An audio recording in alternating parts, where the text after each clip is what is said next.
عليكم ورحمة الله وبركاته. عايزة تعملي حاجة حلوة لأولادك في العيد، ولازم تحط لها مربى زي البيتوفور مثلا أو اللانكشاير أو الحاجات دي، ومستغلية تمن المربى. هنعمل حاجة بسيطة كده في البيت تقضي الغرض معاكي. هنقول بسم الله. معانا كوباية من الفراولة متقطعة، أظن الفراولة دلوقتي يعني رخيصة قوي. نقول بسم الله. دي كده كوباية الفراولة. انا كان معايا كان عندي في الفريزر وحدتين فزودت بيهم الكوبايه اهي متجمده اهي، مفيش اي مشكله خالص، هتستخدميهم مفيهاش اي مشكله. كوبايه الفراوله عليها نص كوبايه من السكر بنفس عيار الكوبايه بتاعتك اللي استخدمتيها عليها. هنقول ربع كوبايه من الميه، اقل كمان من ربع كوبايه الميه اهي هنحطها معاهم. وعندنا عصير نص ليمونه ما بنضيفهاش دلوقتي. ده كده الصوص بتاعها اهو، بعد ما نقعناها نص ساعة كاملة مع شوية المية اللي احنا ضفناهم مع السكر بتاعها بقت بالشكل ده. انا ولعت عليها ووطيت خالص النار عليها. كده المربى بتاعتي خلاص استوت. قبل ما تستوي ب5 دقايق حطيت لها عصير الليمون. انا حطيت نص ليمونة بس، لقيت المية بتاعتها قليلة فحطيت النص التاني، فانا حطيت لها كده عصير ليمونة كاملة. لو الليمون معاكي قليل في المربى بتسكر معاكي، ده سبب التسكير المربى بتاعتك ان يكون الليمون بتاعها قليل. هنشوفها بقى استوت ولا لا اهي. هتاخدي كده بالمعلقه وتروحي عامله لها كده، طالما الخط ما تلمش على بعضه يبقى هي كده استوت. لو الخط بتاعنا اتلم على بعضه يبقى هي لسه ما استوتش. هي كده استوت معايا خلاص. وهي سخنه بظهر المعلقه هتاخديها كده بظهر المعلقه تهرسيها عشان تبقى ايه مهروسه وناعمه معاكي بالشكل ده كده. اللانكشاير او بسكويت النشا، مقادير بسيطه كده وسهله ان شاء الله، مش هتكلفك كتير، تفرحي بيها اولادك في العيد باذن الله، وكل سنه وانتم طيبين. هنحط المقادير الجافه مع بعض وناخد كده الموضوع واحده واحده علشان ما تتلخبطوش. اول حاجه نقول بسم الله. كوبايه ونص من الدقيق. احنا قلنا ان العيار بتاع الكوبايه بتاعنا اللي هي الكوبايه المج بتاعت الشاي العاديه اللي مقاسها 250 ملي من السوائل، بنقيس بيها بقى كل المقادير بتاعتنا دي. كوبايه ونص من الدقيق، نص كوبايه من النشا، كوبايه ونص من الدقيق منخول، ونص كوبايه من النشا، نص معلقه صغيره بيكنج باودر، وذره ملح. هنقول بسم الله. هنحطهم كده على بعض ونخلطهم ونركنهم على جنب عشان نعمل بقيه نص الوصفه التاني.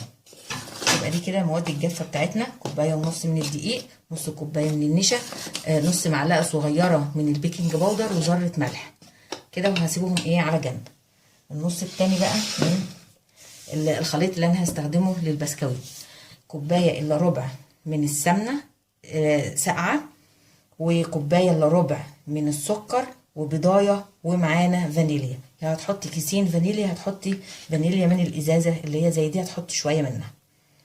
دي قلنا الكوبايه اللي بنعاير بيها، عايرنا بيها الدقيق والنشا وبنعاير بيها السكر والسمنه.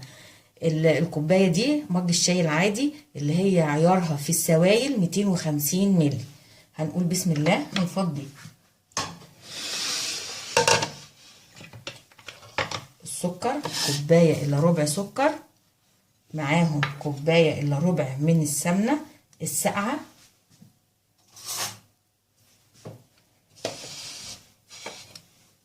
وهنضربهم كويس قوي بسم الله.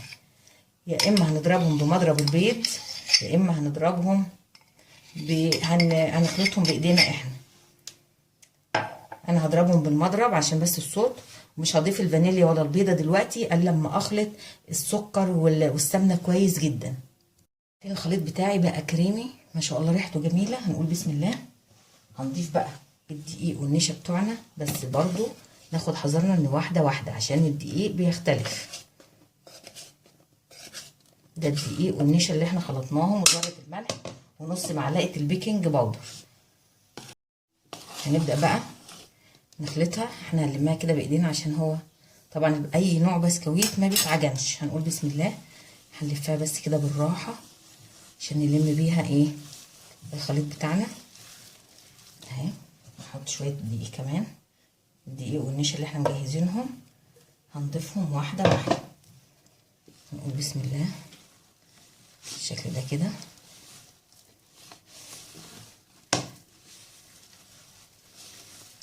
هنحتاج الشويه الباقيين اهي كده. يبقى الخليط بتاعنا كامل، حطينا كل اللي هي الدقيق اللي معانا كله بالنشا اهي. هنلم بقى العجينه بتاعتنا، ناخد بالنا البسكويت ما بيتعجنش، احنا هنلم بس.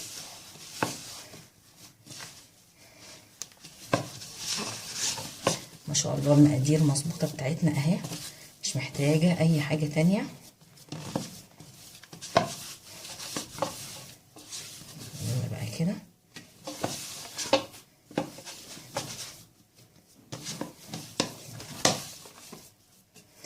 العجينه دي هتتغطى وتتحط في التلاجة لمده نص ساعه قبل ما نبدا نشكلها. تمام كده. العجينه معايا اهي، هوريها لكم اهي. هحطها لمده نص ساعه في التلاجة قبل ما ابدا اشكلها. انا كده عجينه اللانكشاير بتاعتي ارتاحت نص ساعه في التلاجة من تحت عادي.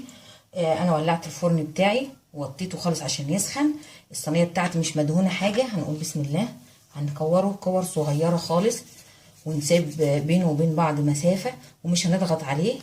كوره بالشكل ده اهي، يا رب تكون واضحه قد ايه حجمها. مش هنضغط عليه ونسيب مسافه، لان النوع ده من البسكويت بيفرش شويه. فانا ايه هحاول ان انا اعمله قد بعضه، مفيش ضغط عليه خالص. كوره بس اهي، مجرد كوره اهي، ونحطها ونسيب مسافه بينها وبين التانية. ده بسكويت اللانكشاير بتاعنا لما خرج من الفرن. شايفين المسافه؟ لازم تسيبي مسافه لان هو ده طبيعته انه بيفرد شويه. هنقول بقى بسم الله. حته مربى بقى كده، مربى الفراوله اللي احنا عاملينها مع بعض، حاجه في منتهى الجمال. نحطها كده وايه، ونقفل اتنين مع بعض. دي طريقه تقديم زي ما انتوا عايزين بقى. شايفينه من تحت اهو، ما شاء الله حاجه بقى خفيف جدا وطعمه. دوسي بس كده عشان ايه، نحط له شويه جوز هند لو حابين، يعني الحته فاضيه كده ايه، نديها حته فراوله. هيبقى معانا ايه بالشكل ده كده. هنعمل كل الكميه بتاعتنا زي ما احنا بقى عايزين بقى تقدموه فاضي زي ما هو كده براحتكم، يعني اللي يعجبكم. نحط اتنين كده على بعض اهي. انا بدوس بس ايه، ناخد الزياده بقى كده ننزلها اهي عشان يبقى بالمنظر ده، عشان ايه ندحرجه كده في الجوز الهند، يبقى معانا لانكشاير بتاعنا ولا اجمل ولا اطعم، وريحه تحفه تحفه تحفه. كل الكميه هنعملها بالشكل ده كده. متنسوش اللايك والاشتراك وتفعيل الجرس عشان يوصلكم مني كل جديد ان شاء الله اهي. دوسي كده عشان تخرج من الجناب اهي اهي. متنسوش اللايك والاشتراك وتفعيل الجرس عشان يوصلكم مني كل جديد باذن الله. وكل سنه وانتم طيبين. واقل حاجه عملنا احلى حاجه.